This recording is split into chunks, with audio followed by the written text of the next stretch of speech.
안녕하십니까. 2010년도 국회직 9급 첫 번째 문제 11번 보시면 구남녀 차별금지 및 구제에 관한 법률상의 국가인권위원회의 행위입니다. 이게 질문이 되는 건 아니고 여기에는 성희롱 결정하고 시정조치 권고하고 이게 같이 들어갑니다.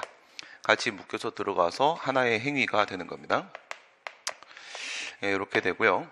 성희롱 결정만 하는 건 의미가 없겠죠. 너는 성희롱을 한 거야. 이렇게 결정하는 것 같고 아무 의미가 없죠. 그래서 시정조치 권고가 같이 따라 붙어야지 하나의 행정작용이 이루어졌다 이렇게 볼 수가 있겠고, 이게 이제 공공기관에서 강의를 했던 강사가 성희롱을 했던 행위죠. 그 사건에서 성희롱 결정은 그 강사의 인격권에 영향을 미칠 수가 있겠고, 그리고 시정조치 권고, 지금 권고라는 표현을 쓰고 있는데 권고, 지도, 요청, 경고 이런 표현을 쓰면 요거는 행정지도처럼 보여집니다. 행정지도처럼 보여지지만은 이 시정조치 권고가 있으면 공공기관의 장에게 그 시정 의무가 부과됩니다. 시정 의무가 부과돼요. 법에서 시정 의무 부과 규정을 두고 있습니다. 그래서 인격권 침해 문제하고 시정 의무 부과라는 의무 부과 측면에 법적 효과가 발생을 하기 때문에 그래서 행정소송의 대상이 되는 행정처분이다 이렇게 인정이 될 수가 있고요. 사립학교 교원에 대한 학교법인의 해임 처분 국공립학교 교원하고 비교를 해주시고, 국공립학교 교원이라고 하게 되면 교육공무원인데 얘 같은 경우에는 교육공무원이 아니죠. 국공립학교하고 다르고 교육공무원이 아니다. 만약에 국립학교 교원이었다라고 하게 되면 그때는 국가공무원이 되는 것이고, 공립학교 교원이었다라고 하게 되면 지방공무원이 되는 것이고, 그렇다면 교육공무원에 대한 징계 등의 처분이 맞는데 사립학교 교원에 대한 학교법인의 해임 처분이라고 하게 되면 이거는 이 사립학교의 장이 행정청의 지위가 인정되는 것도 아니고요. 행정청의 지위가 인정되는 것도 아니고, 또한 이것은 공법행위도 아닙니다. 공법행위도 아니고 이건 사법상행위죠. 따라서 행정소송의 대상이 되는 행정처분이 아닙니다. 사립학교 교원 같은 경우에는 사법관계이기 때문에 그에 대한 불복을 하려고 하게 되면 민사소송을 제기하는 것이 우선 기본입니다. 사법적 구제 절차로서 민사소송을 제기해야 되는 문제인 것이고, 대신에 교원지휘법에 따르게 되면 사립학교 교원도 교원소송 심사할 수 있죠. 그래서 여기서는 만약에 처분으로 들어가려고 하게 되면 교원소청심사를 청구해야 됩니다. 교원소청심사를 청구를 하잖아. 그러면 교원소청심사위원회의 결정이 나오게 되면 그 결정은 이거는 처분입니다. 교소위의 결정, 얘는 처분이에요. 교원소청심사위원회가 처분청이 되는 겁니다. 합의제 행정청이 되는 것이고, 교원소청심사 요건 뭐에 해당하냐? 얘는 당사자 심판이죠. 당사자 심판. 개별법에서 인정을 하면 행정심판법은 항고심판만 인정을 하고 있습니다. 취소심판, 무효등락심판, 의맹심판. 하지만 개별법에서 인정을 하면 당사자 심판, 민중심판 이런 것도 인정될 수 있습니다. 교원지휘법에 따라서 교원소청심사 청구하게 되면 법률관계의 양쪽 당사자로서 학교법인하고 사립학교 교원 이렇게 있을 수 있고, 이 당사자 심판에서 나오는 결정 이런 걸 우리가 처분으로서 재결이라고 얘기를 합니다. 처분으로서의 재결이다. 어쨌든 여기도 국공립학교 교원에 대한 문제와 마찬가지로 교육공무원 쪽과 마찬가지로 심리 의결을 거치게 되기 때문에 이것은 이제 재결의 형식을 띠고 있기는 합니다만은, 그렇다 하더라도 이것은 최초의 처분이다. 재결 처분이 아니라 최초의 처분이다. 이렇게 보는 거죠. 요거는 행정처분이 맞습니다. 약제급여, 비급여 목록 및 급여 상한 금액표와 같이 어떤 고시가 무슨 고시입니까? 보건복지부 고시죠. 보건복지부 고시, 보복부 고시가 등장을 했고요. 얘는 보복부 고시다. 보건복지부 고시. 그러니까 형식은 행정규칙의 형식을 띠고 있습니다. 그런데 다른 집행행위 매개 없이 요거 들어가기 전에 먼저 판단해야 될 부분이 있죠. 이 보건복지부 고시 같은 경우에는 이건 행정규칙 형식의 법규명령으로서 법령 보충적 행정규칙이었었습니다. 법령 보충적 행정규칙. 이와 같이 그 요양급여, 약제급여 등에 대한 상한액을 정해버리게 되면은 누구한테 영향을 미치게 되냐면은 저 약제급여를 달라고 요구할 수 있는 의료기관, 그리고 약 파는 제약회사, 그리고 돈 줘야 되는 국민건강보험공단, 그리고 병원비 내는 국민보험가입자, 이렇게 4명입니다.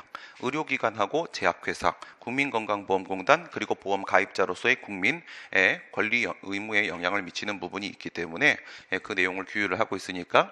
행정규칙 형식의 법규명령이 되는 것이고, 그리고 위임받아서 보건복지부 장관이 위임받아서 만들었습니다. 구체적인 위임이 있었고 법령보충적 행정규칙이니까 판례에 따르게 되면 법규명령으로서의 효력을 갖게 되죠. 우선은 권리의무를 규율하는 법규명령이라고 전제를 깔고, 그리고 나서 다른 집행행위 매개 없이 이렇게 들어가면은 이건 처분적 법규명령이거나 아니면 집행적 법규명령이거나 둘 중에 하나가 되겠죠. 그런데 그 자체로서 직접 이렇게 들어갔습니다. 직접 이 부분이 포인트죠. 직접 권리 의무를 규율 이렇게 들어가는 겁니다. 직접 규율, 이런 걸 우리가 집행적 법규명령이라고 하죠. 집행적 법규명령은 그 이름에 나와 있는 대로 이미 집행된 것이나 마찬가지다라는 의미가 되는 것이고요. 장래 위헌 방지 필요에 따라서 우리 판례가 예외적으로 그 처분성을 인정을 하고 있습니다. 그러면 요거는 형식적 행정행위로, 학설에 따르게 되면 형식적 행정행위로 인정이 되는 케이스죠. 요게 바로 한미약품 사건하고 한미약품 사건, 그 다음에 한국릴리 제약 주식회사 한국릴리 사건하고 이렇게 집행적 법규명령의 처분성을 인정을 시킨 바 있었고요. 한 걸음 더 들어가게 되면 이건 지금 법규명령에 대한 소송임에도 불구하고 취소 소송을 인정을 했었습니다. 취소를 공정력을 인정해서 무효확인 소송이 아니라 취소까지 인정했다는 점을 기억을 해주시고요. 이 친구는 2006년도 사건이고요. 이 친구는 2003년도 사건이었었습니다. 행정소송법상 재결에 대한 취소는 재결 자체에 고유한 위법이 있음을 이유로 하는 경우에 한한다. 재결 자체에 고유한 위법이 있어야 된다. 행정소송법 제19조 단서 얘기하는 것이죠. 본문에 따르게 되면 처분 등을 그 대상으로 하게 되니까 처분 취소과 재결 취소이 모두 다 존재할 수 있는데, 처분과 재결에 중첩된 부분에 위법이 존재하고 그 위법을 다투려고 소송을 제기할 때는 양쪽 소송을 모두 다 제기할 수가 있으니까 한쪽에서는 위법을 인정하고 한쪽에서는 위법을 부정하고 이런 결과가 발생하면 재판에 모순 저촉이 발생할 수 있죠. 그래서 그런 거를 이제 방지하기 위해서 교통정리를 한 게 여기에 있는 19조 단석 원처분 중심주의가 되는 겁니다. 재결에 고유한 위법이 있어야 된다. 물론 이제 재결주의하고 대비되는 개념이 되는 것이고요.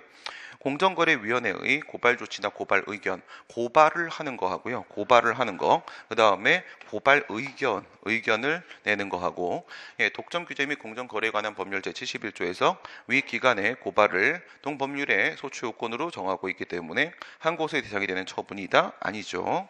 고발이라는 것은요, 공정거래위원회라는 그 행정기관하고, 그 다음에 검찰이라는 행정기관하고 행정기관 간 상호 간의 문제입니다. 행정기관 간의 행위가 되는 것이지 외부 관계에서 국민한테 하는 행위가 아니란 말이죠.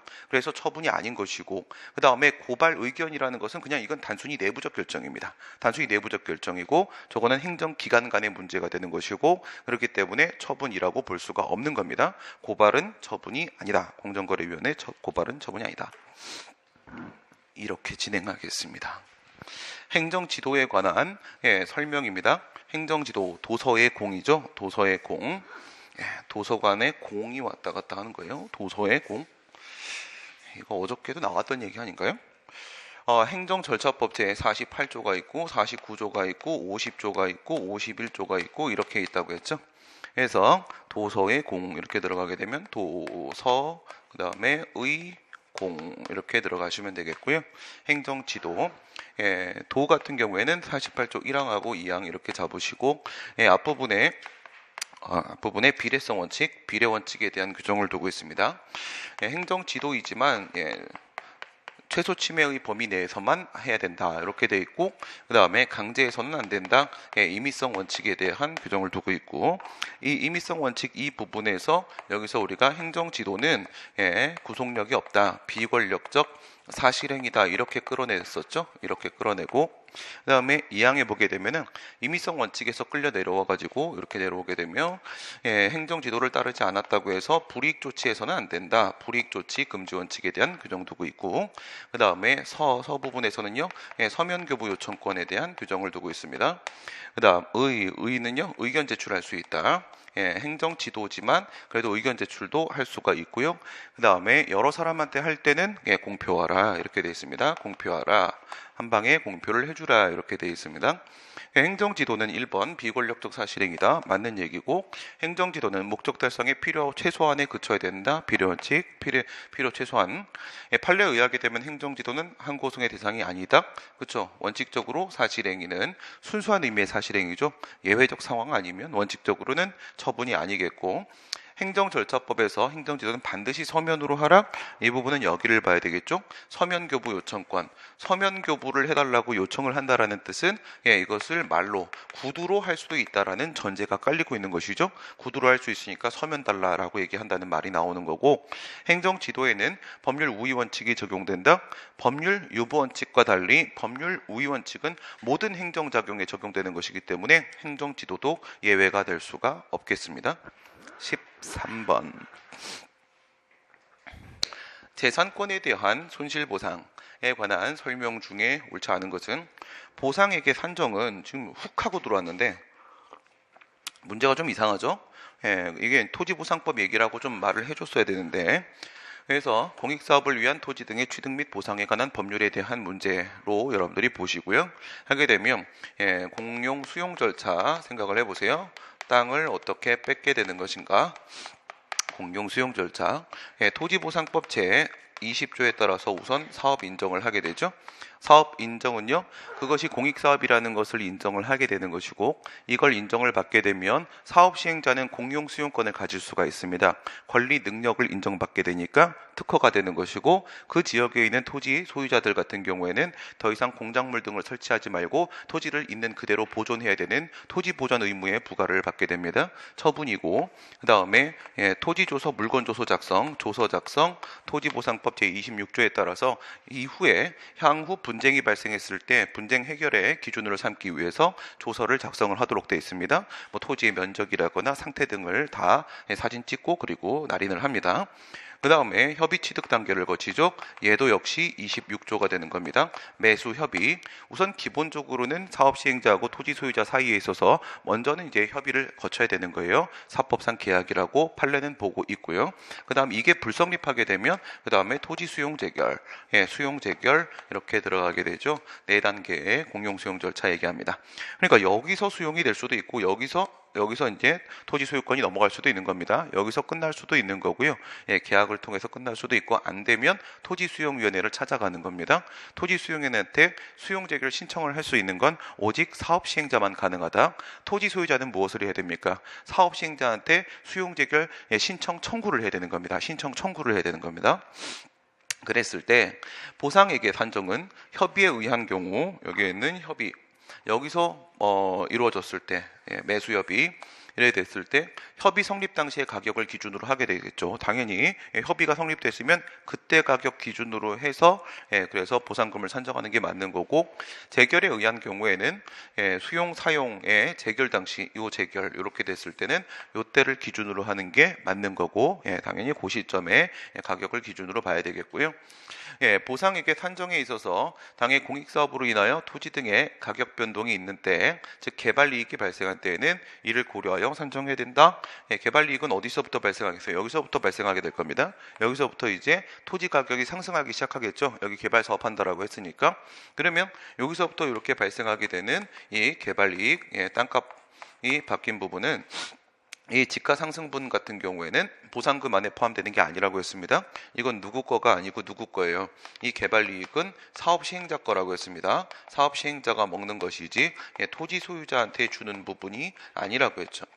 그래서 토지 소유자에게 보상금 산정할 때 이 지가 상승분을 포함시키지는 않습니다. 고려해야 된다. 틀렸네요. 협의 또는 재결에 의하여 취득하는 토지에 대하여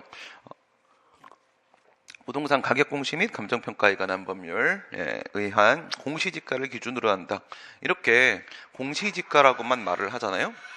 이렇게 아무 말 없이 공시지가 그러면 이거는 표준지 공시지가 말하는 겁니다. 표준지 공시지가, 개별 공시지가, 개별 토지 가격 결정하고는 비교를 하셔야 되는 겁니다. 먼저는 국토교통부 장관이 표준지 공시지가를 결정을 하고 그것을 바탕으로 해서 기초지방자치단체장들이 개별 공시지가를 결정을 하게 된다고 했었습니다. 그 다음에 그 개별 공시지가 결정과 양도소득세 부가처분 사건하고 그 다음 표준지 공시지가 결정과 수용재결 사건에서 기결력 이론을 적용시켜서 하자승계를 인정했었다는 점도 같이 기억을 해 놓으시기 바라겠고요. 예, 이거는 표준지 공시지가가 기준이 됩니다. 표준지 공시지가를 기준으로 해서 보상금을 산정을 하게 되고요. 근데 여기하고 밑에 거하고 한번 비교를 해보세요. 예, 위에 같은 경우 3번은 이거는 수용입니다. 수용, 취득하는 경우고요. 그 다음에 5번은 사용입니다.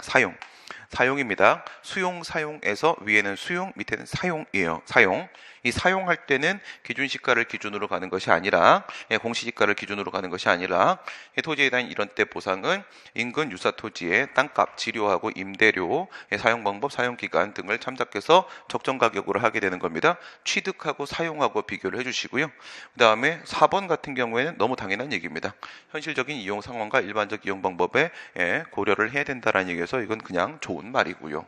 그렇게 되면 이제 틀린 것은 이제 2번이 틀린 것이 되겠네요. 그 다음에 14번, 안 되죠. 14번입니다.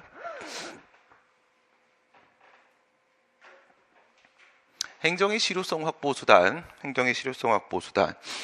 예, 이건 전통적 의무행 확보 수단이 아닌 거죠. 전통적 의무행 확보 수단은 행정 강제와 행정 벌 포함되죠. 행정 강제에는 강제 집행과 즉시 강제 포함되죠. 강제 집행에는 대강 이직 이렇게 포함이 되죠.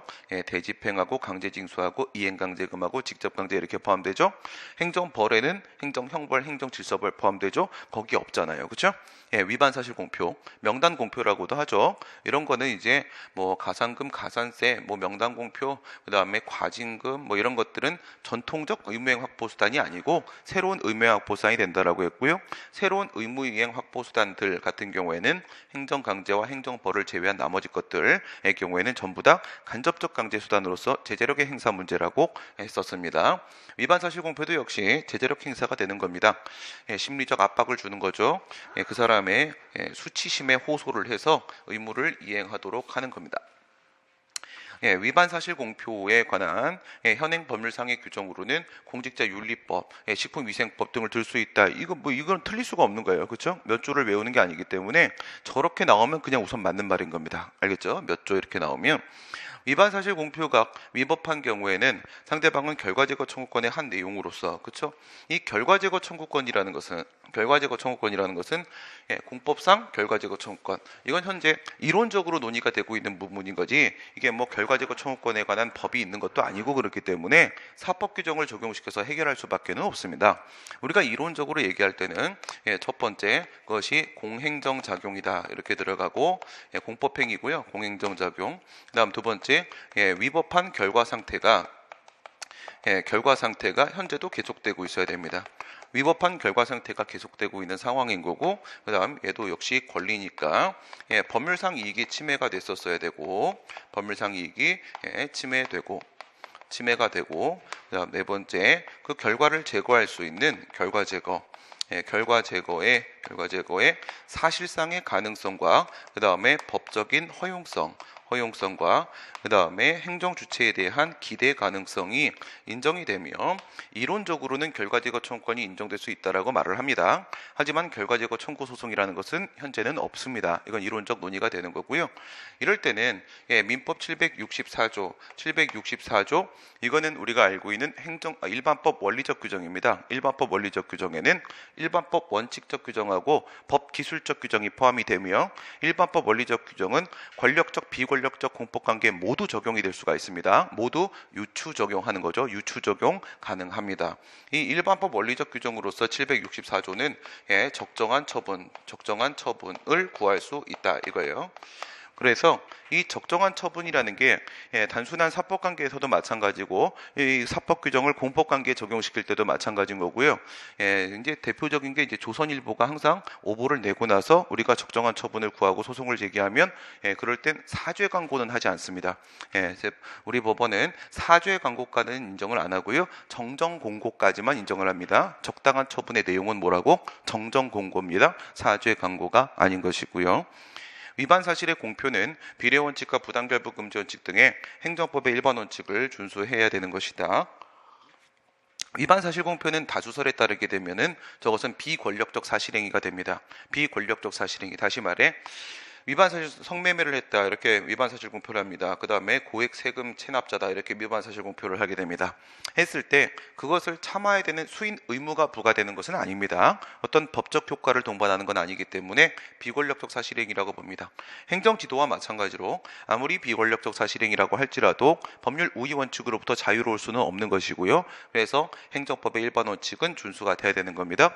법률 우위 원칙의 법률에는 성문법원하고 불문법원도 다 포함이 되는 거잖아요. 불문법원 준수하는 게 맞겠고, 위반 사실의 공표가 행정청의 처분에 해당하는 경우에는 원칙적으로는 처분이 아닙니다.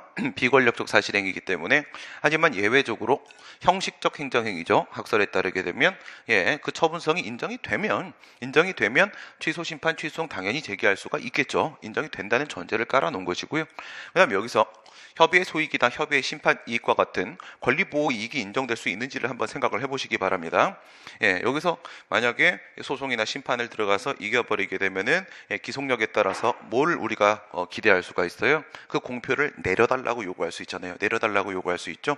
그래서 권리보호 이익이 있는 겁니다. 그 다음 판례에 따르게 되면 위법한 공표에 의해서 명예신용 등이 침해된 경우에는 손해배상 청구를 제기할 수 있습니다. 손해배상 청구를. 위반 사실 공표는 여기에 있는 764조에 적정한 처분을 구하는 소송을 민사소송으로 제기할 수도 있겠지만은 가장 적당한 방법은 바로 손해배상 청구입니다. 가장 적당한 방법은 손해배상 청구를 하게 되는 것이고, 여기서 이제 뭘 떠올려야 되는 거예요? 공무원의 직무행위입니다. 직무행위는 우리가 협의설, 광의설, 최광의설 중에 광의설의 입장을 취하고 있고요. 통설 판례 입장, 공법행위 전반이 되는 것이죠. 공법행위 전반은 세 가지를 기억해야 된다라고 했고요. 권력과 비권력을 불문하고 법적행위, 사실행위 불문하고 자기행위, 부자기행위 불문하고 이거였었습니다.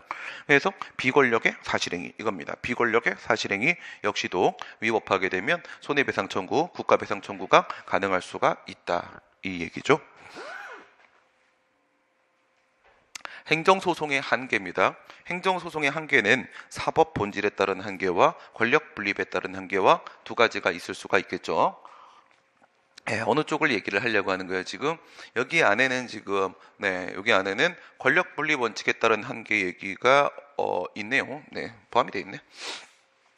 그래서 사법 본질에 따른 한계 문제가 사법심사의 대상이 아니게 되면은 행정소송의 대상도 될 수가 없다. 그 내용이 되는 것이고, 그 다음 권력 분립 원칙에 따른 한계 같은 경우에는 입법, 행정, 사법의 순서를 지키라. 그래서 사법부가 행정부보다 먼저 법률적 판단을 내리면 안 된다. 행정부의 선결권을 침해하지 마라. 이런 얘기가 되는 거죠. 그래서 여기 같은 경우 이제 수익적 처분에 대해서, 그 다음에 침익적 처분에 대해서 무명항고 소송 얘기가 나오게 되죠. 여기서는 이제 적극적 형성소송이 있겠고, 적극적 형성소송, 그 다음에 의무이행소송, 명령 판결을 구하는 의무이행소송, 이행 명령 판결을 구하게 되겠죠. 그 다음에 자기의무 확인소송, 이렇게 해서 형성 판결을 구하는 거하고 명령 판결을 구하는 거하고 확인 판결을 구하는 거하고 이렇게 돼 있고, 강도는 왼쪽이 훨씬 더 세겠죠. 그 다음 침익적 처분이라고 하게 되면 이 부분에는 없는 것이고, 여기서는 이제 예방적 금지 소송 이게 있겠고, 그 다음에 하지마, 부작위 의무 확인 소송 이런 게 포함이 될 수가 있겠습니다. 사법 본질에 따른 한계는 사법심사는 법률적 쟁송을 그 대상으로 하는 겁니다. 그러니까 이건 뭐예요? 주관적 소송이라는 전제를 깔고 들어가는 겁니다. 사법심사는 기본적으로 주관적 소송이다. 하게 되면은 법률적 쟁송은 사람과 사람 사이에 이거였었잖아요. 사람과 그 다음에 사람 사이에 있어서 법률적 쟁송은 무엇이냐?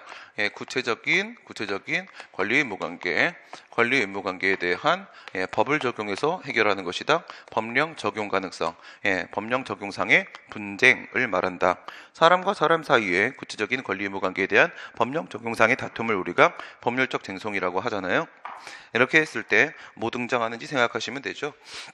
구체적인 사건성이 깨지는 것은 요건 행정입법이 되는 겁니다. 여기는 행정입법이 되고, 권리 의무와 관련 없는 부분은요, 사실행위가 있을 수 있겠고, 그 다음에 반사적 이익이 있을 수가 있겠고, 그 다음에 객관적 소송이 이렇게 나올 수가 있겠죠. 법이 적용되지 않는 영역 같은 경우에는 판단 여지 문제도 있을 수 있겠고, 재량행위 문제도 있을 수가 있겠고, 통치행위에 대한 문제도 있을 수가 있겠고, 그다음 특별권력관계에 대한 문제가 있을 수 있습니다. 그래서 1, 3, 4 이렇게 사법 본질에 따른 한계, 법률적 쟁송에 대한 논의를 생각해 보시게 되면 첫 번째 것은 법령 적용 가능성, 통치행위에 대한 문제입니다. 통치행위, 남북정상회담 개최 과정에서 재정경제부 장관에게 신고를 안 했죠. 그 다음에 통일부 장관한테 승인을 받아야 되는데 승인을 안 받았죠. 안 받고 북한 측에다가 대북 송금 행위를 했다. 이러면 남북정상회담 자체는 분명히 통치행위가 맞다. 고도의 정치적 국가작용으로서 사법심사의 대상에서 제외되는 게 맞는데, 가분행위 이론을 적용시켰던 것이죠. 가분행위 이론을 적용을 시켜서 이 대북 송금 행위는 남북 정상회담과 분리될 수가 있는 것이다. 따라서 이 부분에 대해서는 사법심사할 수 있다라고 해서 유죄 판결이 나왔었죠. 외국의 국군 파견 결정이다. 자이툰 부대 이라크 파병 결정 얘기하는 거죠. 우리가 통치행위라고 하게 되면 역시 통치행위입니다. 대통령 또는 국회의 행위가 주로 통치행위로 논의가 되고, 그다음 외교 국방에 관한 문제가 주로 통치행위로 논의가 되는 것이죠. 지금은 대통령과 국회 행위이면서 외교 국방에 관한 문제입니다. 고도의 정책 결단이 요구되는 사안에서 국민의 대의기관, 보통은 여기가 대통령의 결정으로 나오는데 당시에 이제 국회에서도 인정을 했던 부분이니까 여기서는 대의기관 이렇게 해서 국회라고 등장을 했어요. 차이는 없습니다. 차이는 국회의 결정도 역시 통치행위 될 수 있는 거죠. 신건축물에 새로 지은 건축물 얘기하는 거죠. 매울 신자가 아니고 준공 처분을 해서는 안 된다는 내용의 부작위를 청구하고 있다. 부작위를 구한다. 부작위를 구하면 어디에 해당하겠어요? 예방적 금지소송인 겁니까? 부작위 의무 확인 소송인 겁니까? 이건 예방적 금지소송이 되는 거죠. 예방적 금지소송, 부작위 청구 소송입니다. 행정소송에서 허용되지 아니해서 부적법한 것이다. 무명항고 소송입니다. 현행법 해석상 인정될 수 없다. 예사취, 2차부, 가수지 이거죠. 예사취, 술 먹으면 취하는 건 예사지. 2차부, 2차는 가수는 안 되지. 난 노래방 가면 가수지. 여기서 예사취입니다. 사후적 소송으로서의 취소 소송은 예방적 금지소송에 대한 특칙으로서 그것을 배제한다. 그래서 예방적 금지 소송은 인정이 안 되는 것이고요. 진료기관의 보호기관에 대한 진료비 지급 청구권은 이거 아까 전에 한미약품 사건, 그 한국 릴리 사건 그 연결되어 있는 겁니다. 그래서 진료비 지급 청구권은 법령의 요건에 해당하는 것만으로 바로 구체적인 진료비 지급 청구권이 발생하는 게 아니라 보호기관의 심사 결정에서 비로소 구체적인 청구권이 발생하는 것이다. 는 맞는 말인데 네가 왜 행정소송에 한계니? 이상한 애네요. 그렇죠?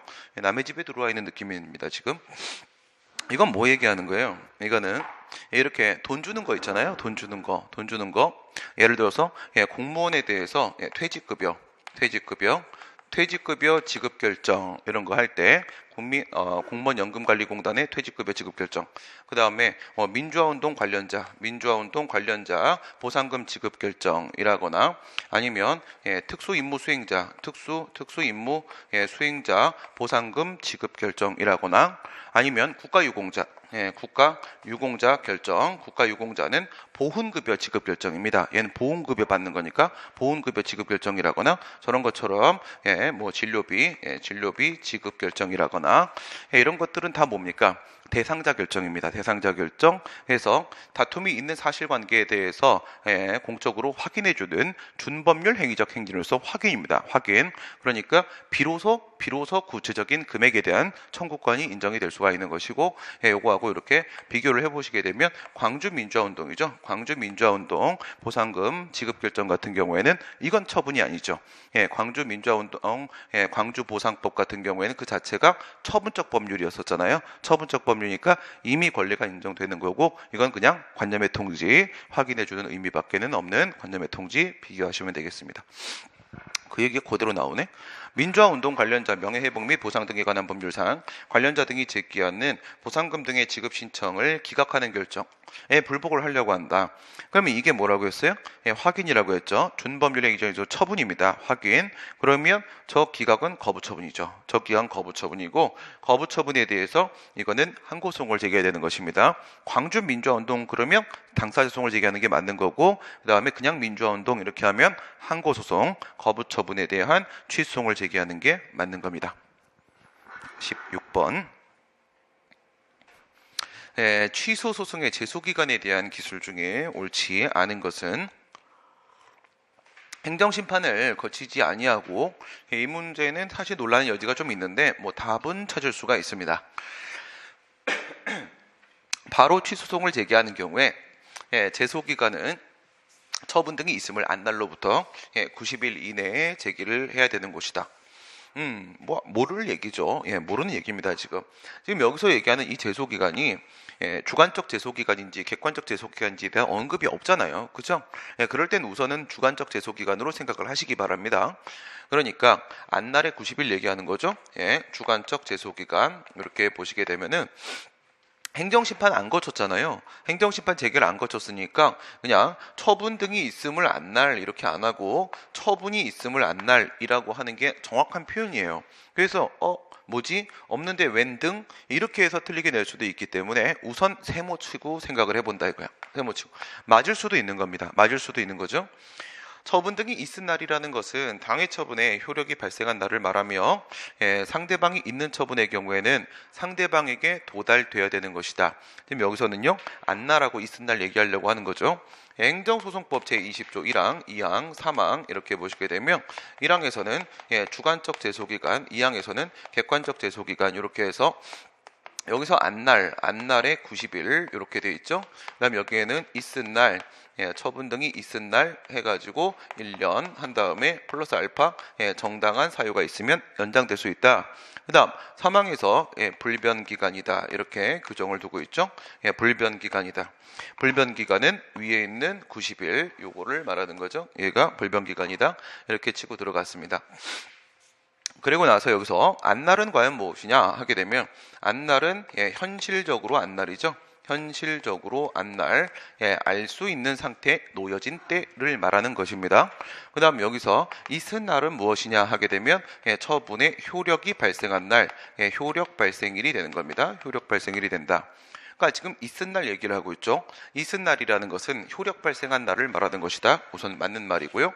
그러면 효력은 언제 발생하는 것이냐? 개별 처분을 기준으로 생각을 해보시게 되면 뭘 기준으로 한다? 일반 처분 말고요. 개별 처분, 특정인한테 하는 개별 처분 생각해 보게 되면 송달의 방식으로 하게 되고 처분 방식은 그 다음에 도달주의 원칙이 적용돼서 도달되면 그때 효력이 발생을 하게 되겠죠. 그리고 상대방의 입장에서는 또 이날이 안날입니다. 이날이 안날입니다. 효력 발생한 날, 있은 날은 도달되었을 때 행정절차법 15조 1항에 따라서 도달주의 원칙 적용을 받게 될 테고요. 그때가 있은 날이고 상대방 입장에서는 그때가 또 안날이고 이렇게 됩니다. 통상 고시공고에 의해서 이루어진다라고 했을 때 통상이죠. 통상이라고 했으면 일반 처분 말하는 겁니다. 고시공고 방식으로 일반적으로 이루어지는 것은 개별 처분이 아니라 일반 처분 얘기가 되는 것이고 당사자가 고시 또는 공고 등이 있음을 현실적으로 알았는지 여부를 불문하고 일반 처분 같은 경우에는 현실적으로 알았다라는 게 중요한 게 아닙니다. 판례에 따르게 되면 어떻게 해요? 일률적으로 처리하자라고 했습니다. 일반 처분은 불특정 다수인을 대상으로 하는 것이기 때문에 일률적으로 규율을 해야 된다. 이렇게 보는 게 우리 판례 입장이고 그래서 그 고시나 공고의 효력이 발생한 날 이 공고 문서 효력 발생일이 바로 처분의 효력 발생일입니다. 송달하게 되면 송달 문서 효력 발생일이 바로 처분의 효력 발생일이 되는 겁니다. 그렇기 때문에 문서의 효력 발생일이 처분의 효력 발생일이니까 공고 문서의 효력 발생일이 언제냐 이게 중요해지는 것인데 그 효력 발생한 날이 제소기간의 기산일이 되는 것이다. 무슨 말이에요? 또 이것도 지금 다 애매합니다. 지금 제소기간이 이게 주관적 제소기간 얘기하는 거예요. 주관적 제소기간. 판례가 뭐라고 얘기해요? 일반 처분의 고시공고 방식으로 이루어지게 되면 그 일률적으로 규율해야 되니까 효력 발생일에 모두 다 안 것으로 의지하자 이렇게 얘기하잖아요. 모두 다 안 것으로 의지하자. 그러면 그 효력 발생일이 바로 안날 되는 것이고 안날되고 그때부터 90일 되는 겁니다. 안날로 인정을 하게 됩니다. 의제를 하게 되는 게 바로 일반 처분이었었죠. 효력 발생은 며칠입니까? 효력 발생은 요거는 5일이었죠. 5일. 일반 처분에 있어서 고시공고 공고하게 되면 공고문서 처분의 효력 발생일은 공고하고 나서 5일 뒤가 되는 겁니다. 행정효율 및 협업 촉진에 관한 규정이라는 대통령령이 있고 그 대통령령이 바로 특별법이 되는 그 일반법이 되는 것이고요. 그에 따르게 되면 5일이라고 되어 있습니다. 일반 공고문서 규정입니다. 일반적인 공고문서는 그거를 적용을 하게 됩니다. 특정인에 대한 처분을 하는데 이건 무슨 말을 하는 거예요? 특정인에 대한 처분, 얘는 지금 개별 처분이다. 지금 이 얘기를 하려고 하는 거예요. 방금 위에 있었던 일반 처분하고 비교를 해서 개별 처분인데도 불구하고 고시공고를 하게 되는 겁니다. 주소 불명 등의 이유로 송달 불가 상황이 발생했어요. 위에서 보시게 되면 원래는 어떻게 되는 거야? 송달의 방식으로 처분을 해야 되는 것인데 송달이 불가능한 상황이 발생해서 고시공고의 방식으로 처분을 하게 되는 상황이고요. 관보나 공보 게시판 일간신문에 공고를 하고 공시 송달, 송달은 송달인데 공시 송달입니다. 공고를 하게 되고 당의 공고가 효력을 발생한 날이 바로 제소기간의 기산일이 된다. 이게 또 맞을 수도 있는 거예요. 이게 지금 틀린 걸로 문제가 나온 건데 문제가 별로입니다. 지금 왜 맞을 수도 있는 거냐면 또 이거를 만약에 주관적 제소기간으로 생각을 하게 되면 주관적 제소기간 보면 똑같이 고시공고인데 이건 개별 처분에 대한 고시공고니까 정상적인 송달했을 때와 마찬가지로 얘네들은 안날을 현실적으로 안날이어야 한다라고 한단 말이에요. 그러면 고시공고 했을 때 나에 대한 처분이 나왔는지 현실적으로 알 수가 없잖아요. 알 수가 없으니까 그때부터 주관적 제소기간 안날의 90일이 기산이 안 되는 건 맞습니다. 그렇지만 그날은 분명히 있은 날이잖아요. 그렇죠? 이 효력 발생일 얘는 며칠이 지나면 14일이 지나면 되는 거죠. 14일.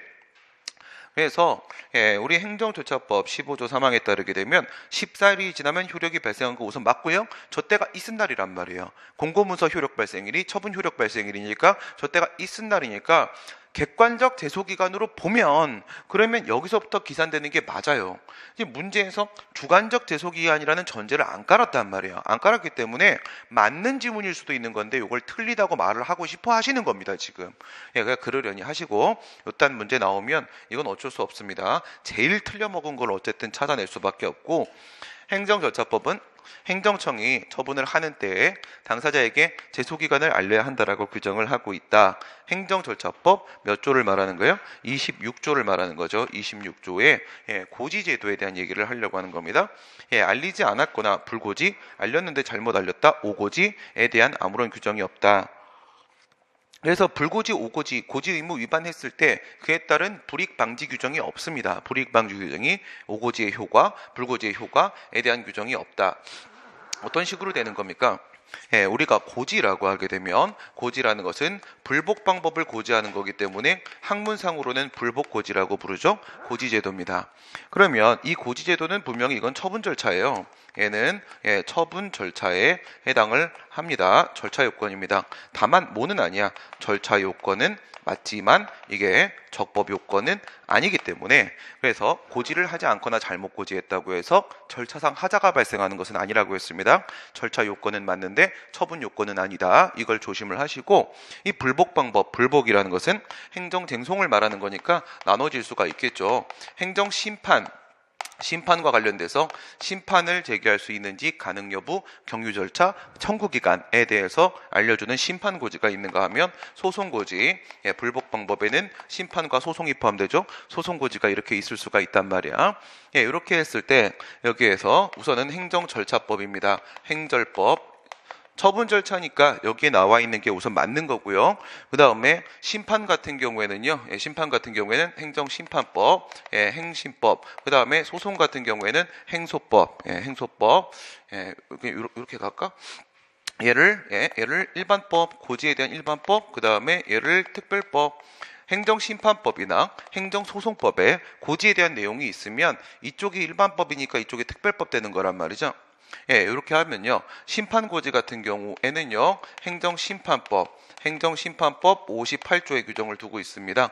얘 같은 경우에는요. 행정절차법 26조에도 규정을 두고 있습니다. 거꾸로네. 오늘 왜 이렇게 왔다 갔다 하죠? 제가? 얘가 행정절차법, 얘가 일반법이죠. 행정절차법 26조. 그 다음에 여기에는 행정심판법 58조에 이렇게 규정을 두고 있어요. 그럼 행정절차법은 어디서 언제 만들어졌어요? 행정절차법은 1996년도에 만들어졌습니다. 행정심판법은 언제 만들어졌습니까? 1984년도. 얘가 먼저 만들어졌습니다. 먼저 만들어지면서 그때부터 얘는요, 이 심판고지에 대한 내용을 담고 있었습니다. 그 다음 얘는 96년도에 만들어질 때 그때부터 심판고지에 대한 내용을 담고 있었습니다. 다만 지금까지도 뭐가 없어요. 지금까지도 불고지, 오고지, 효과에 대한 규정, 불이익 방지 규정이 없습니다. 여기에는 지금도 효과 규정이 없고요. 얘는 처음부터 효과 규정이 있었습니다. 불이익 방지 규정으로 불고지의 효과, 오고지의 효과, 긴 기간으로 알려주면 긴 기간 안에만 가면 된다. 안 알려주면 180일 안에 가면 된다. 이런 식의 내용들이 원래부터 있었습니다. 원래부터. 그다음 밑에 보시게 되면 얘는 역시 행정절차법 26조의 소송고지에 대한 내용을 담고 있는데 이건 언제 등장했냐면 만들어진 거는 1996년도인데요. 이건 2007년도 개정되면서 뒤늦게 들어왔습니다. 뒤늦게. 그 말씀은 뭐예요? 처음에는 지가 행정절차법이 규율해야 되는 내용임에도 불구하고 얘가 먼저 만들어 놓은 거를 그대로 갖다가 복사해 붙인 것밖에 없었어요. 처음엔 심판고지만 있었단 말이야. 그리고 2007년도에 소송고지가 추가됨으로써 불복고지가 완성이 됐어요. 완성이 됐는데 여기에도 뭐예요? 대책이 없습니다. 대책이.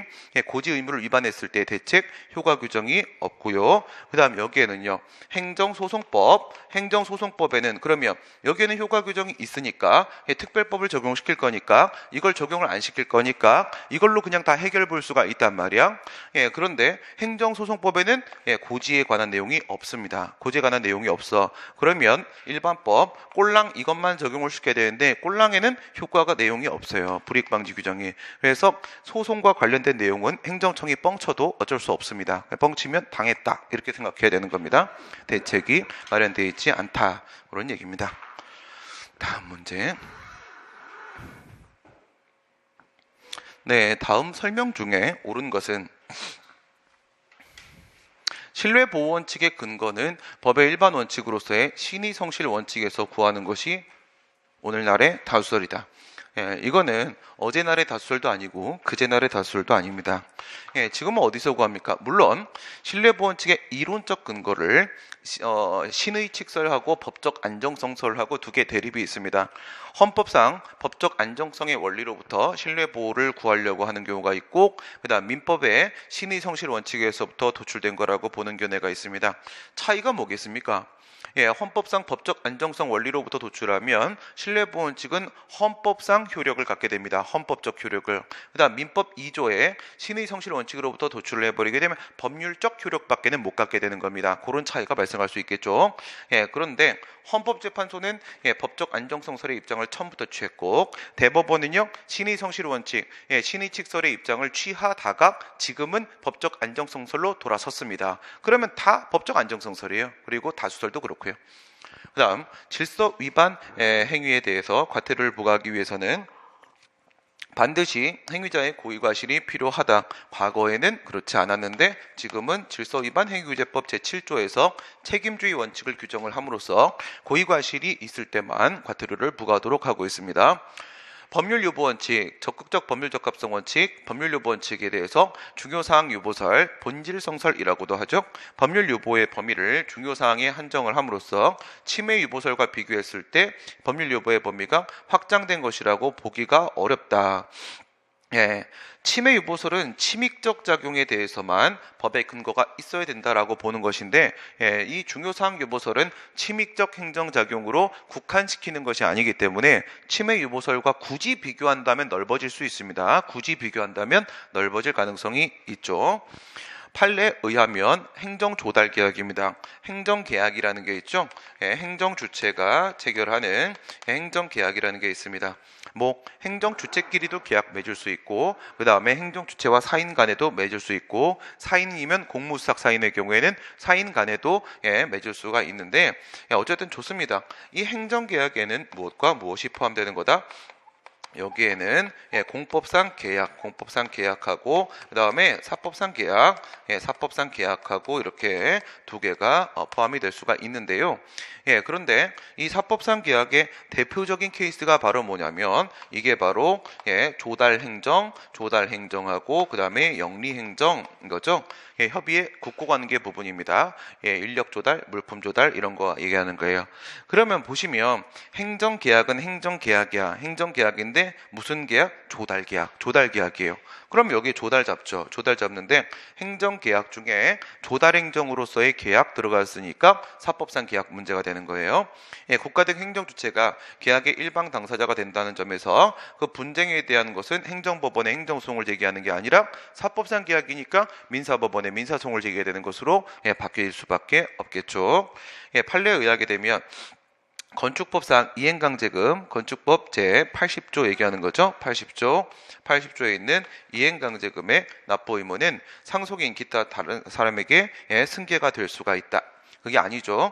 얘 같은 경우에는 일신 전속적 성격을 가진다. 그렇죠? 그 사람에게만 한정되는 겁니다. 이행강제금의 특징이죠. 일신 전속적 성격을 갖기 때문에 만약에 사망한 사람한테 또는 이행강제금을 부과했는데 사망을 해버렸다. 그러면 이행강제금 부과처분의 효력은 실효돼 버립니다. 실효가 되거나 처음부터 사망한 사람한테 하면 그건 원래 이행강제금 아니어도 무효고요. 그렇죠? 중간에 죽어버리면 실효돼 버립니다. 실효돼 버리고 그래서 일신 전속적이니까 승계도 안 됩니다. 상속인한테 그 돈 내야 될 의무가 승계되는 것도 아닌 거고 승계되는 게 아닌 거니까 이행강제금에 대해서 소송을 제기해 놓은 상태다. 그런데 도중에 죽었다. 원고가 죽었다. 이렇게 해버리면요 재판도 종료돼 버립니다. 승계가 될 수 있으면 재판을 종료시킬 필요가 없잖아요. 그런데 승계가 안 되기 때문에 사망을 해버리면 재판도 종료된다. 1, 2, 3죠. 1, 2, 3 사망했다고 실효되는 거 아니다. 승계되는 것도 아니다. 승계 안 되니까 재판 중이라고 하게 되면 재판은 끝난다. 승계가 안 됩니다. 18번 재량행위에 관한 설명 중에 옳지 않은 것은 오늘날 행정행위 외의 행정작용의 형식에서도 행정행위랑 마찬가지로 재량 여부가 문제가 될 수가 있다. 이건 정말 깊이 들어오셨네요. 맞습니다. 우선 간단하게 생각을 해보게 되면 사실행위에도 재량행위 있습니다.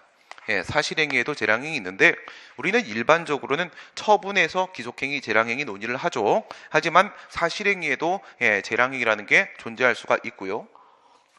그다음 아까 나왔던 이 공법상 계약 이런 거 생각을 해보시게 되면 공법상 계약은 보통 재량행위에서 그 재량권의 범위 내에서 의사합치로 계약을 맺게 된단 말이에요. 그래서 계약의 문제도 역시 재량이냐 아니냐라는 문제랑 결부되어 있는 부분이 있을 수가 있겠지요.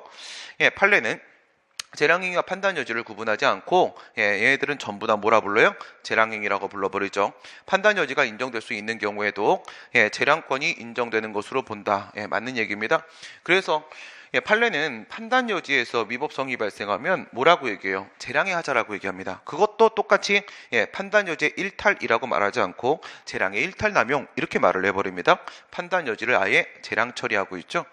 그러니까 판례식으로 치게 되면 법률 요건 부분에 재량이 존재하고 법률 효과 부분에 재량이 존재하고 양쪽 다 재량이 존재하는 그런 식의 접근을 하고 있는 겁니다. 판례는 기속행위와 재량행위의 구별 기준으로 당해 행위의 근거가 된 법규의 체제와 형식, 문헌, 당해 행위가 속하는 행정처분의 주된 목적과 특성, 개별적 상황을 고려해야 된다. 당연한 얘기를 하고 있는 거죠. 원래는 이제 기본적으로는 무엇을 봐야 돼요? 근거 법 문헌을 보는 거죠. 근거 법 문헌을 봐서 물론 주어가 행정청이 주어로 등장을 해야 되는 것이고 사인이 주어로 등장을 하면 안 되는 겁니다. 행정청이 등장을 하면서 여기서 가능 규정을 두고 있으면 그것은 재량행위로 당연히 파악되는 것이고 그 다음에 일의적 규정, 일의 규정을 두고 있으면 기속행위로 파악을 하게 되는 것이고 그 다음 이게 불분명하다 이렇게 들어가게 되면 이때는 당해 행위의 성질이나 아니면 기본권 관련성 정도를 가지고 판단을 하는데 얘가 요게 이렇게 반영이 되어 있습니다. 이렇게 갔을 때 기본권 관련성 정도가 크면은 크면은 법률로만 제한을 해야 되는 거니까 기속행위로 파악을 하게 되고, 그게 아니라 기본권보다는 공익 관련성 정도가 더 크면은, 그렇게 되면은 그 공익을 달성하기 위한 방법의 선택은 행정청의 재량에 남겨지는 것이기 때문에 재량행위로 파악을 하고 이렇게 될 겁니다. 얘는 재량행위가 되고, 얘는 기속행위가 되고, 얘는 거꾸로 썼네, 기속행위가 되고, 얘는 재량행위가 되고, 이렇게 된다. 판단 여지와 재량을 구분하는 견해에 의하게 되면 판단 여지설 얘기하는 겁니다. 판단 여지설은 판단 여지를 재량에서 뽑아버리죠. 밖으로 내버립니다.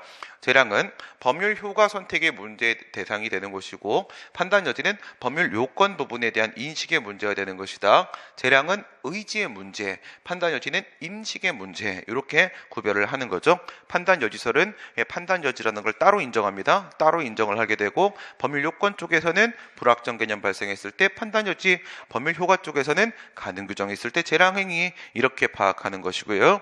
그 판단 여지설에 의하게 되면 요건 부분에 불확정 개념이 사용된 경우에도 모두 행정청의 판단 여지가 인정된다. 우선요, 기본적으로 불확정 개념이 사용이 됐다라고 하더라도, 즉 추상적이고 다의적인 개념, 불확정 개념입니다. 불확정 개념, 확정 개념이 아니라 추상적 다의적 개념, 다의적 개념이 사용이 되었다라고 하더라도 이 법률 요건 부분이잖아요. 요건 부분에 대해서는 법원의 전속적 판단 영역의 문제가 되는 것이기 때문에 당연히 법원은 이에 대한 판단 내릴 수 있습니다. 법원의 판단을 거치고 나면은 중간에 뭐가 들어오면요, 법원의 판단이 들어가게 되면, 그렇게 되면 이것은 하나의 올바른 결정만 존재할 수 있습니다. 이의적 개념으로 전환될 수 있습니다. 그래서 재판이 가능하다.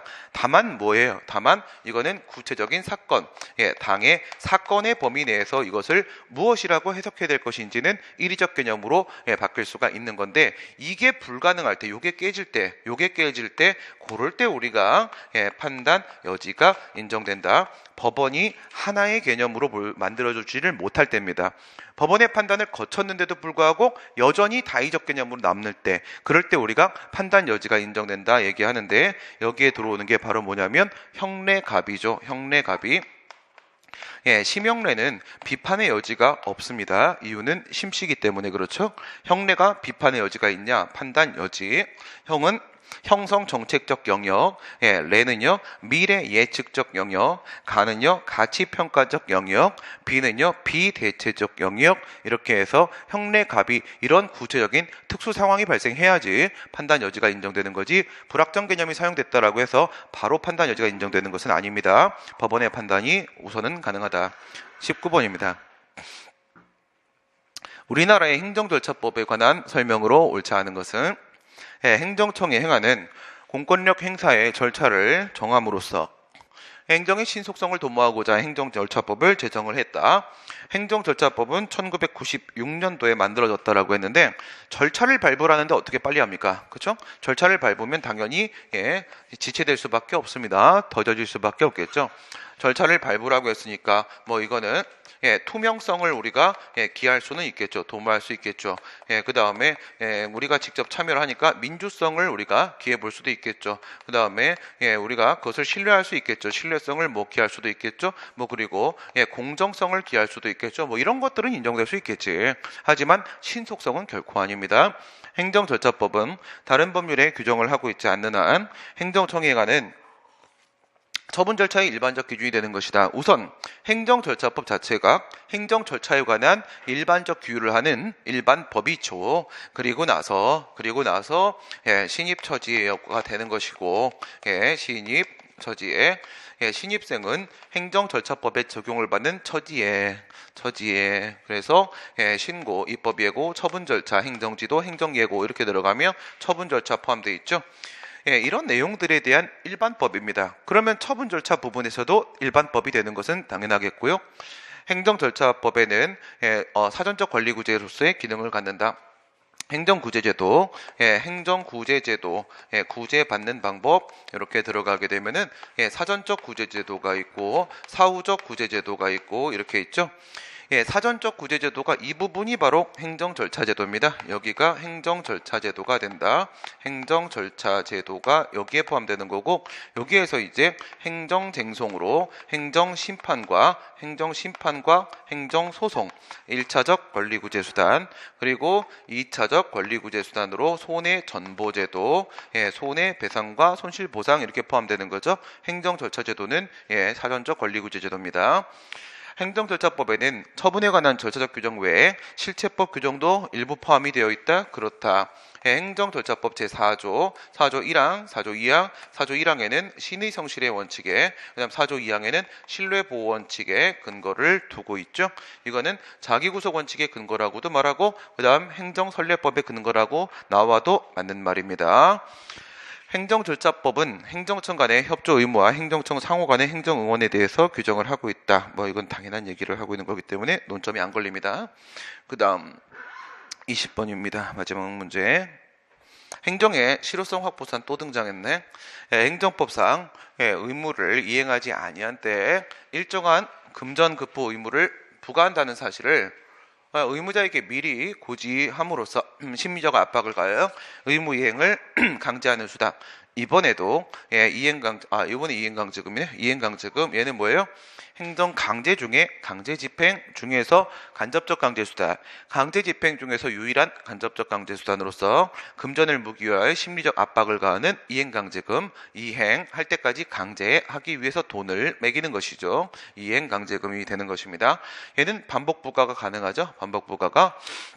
건축법상의 이행강제금은 아까도 나왔었는데 건축법 제80조에 있고요. 80조에 이행강제금 규정이 있죠. 79조 1항에 보시게 되면 철거명령이 있고, 그 다음에 80조에 보게 되면 그 철거명령을 이행하지 않을 때 이행강제금 부과할 수 있다라고 되어 있습니다. 행정벌과 병과할 수 있으며 의무가 이행될 때까지 법이 정하는 바에 따라 계속적으로 부과할 수 있다. 이행강제금의 특징이죠. 반복부과가 가능하다. 반복부과가 가능합니다. 이행을 할 때까지. 다만 시정명령, 철거명령 같은 건 한계가 되는 거고요. 명령이 한계가 되고, 반복부과가 될 때도 계고, 그 다음에 부과 이렇게 들어가고, 1차, 그 다음에 또 2차 계고, 그리고 부과 이렇게 들어가게 되고, 또 3차 계고, 그 다음에 부과 이렇게 들어가고 해서 뭐가 있어요?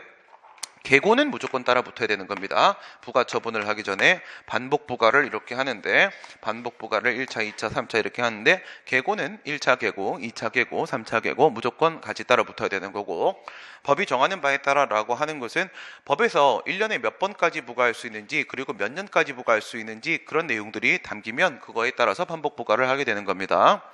그 다음 재량행위행 과징금 부과처분이 법이 정한 한도액을 초과했습니다. 만약 500만 원 500만 원 이하 이렇게 되는데 1000만 원 부과했다 이렇게 생각을 해도, 성문법을 초과한 부분이 있다고 해도 마찬가지입니다.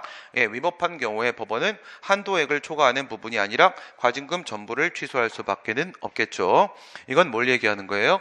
행정소송법 제4조 1호에 있는 변경이라는 것은 이거는 소극적 의미의 변경이 되는 것이다.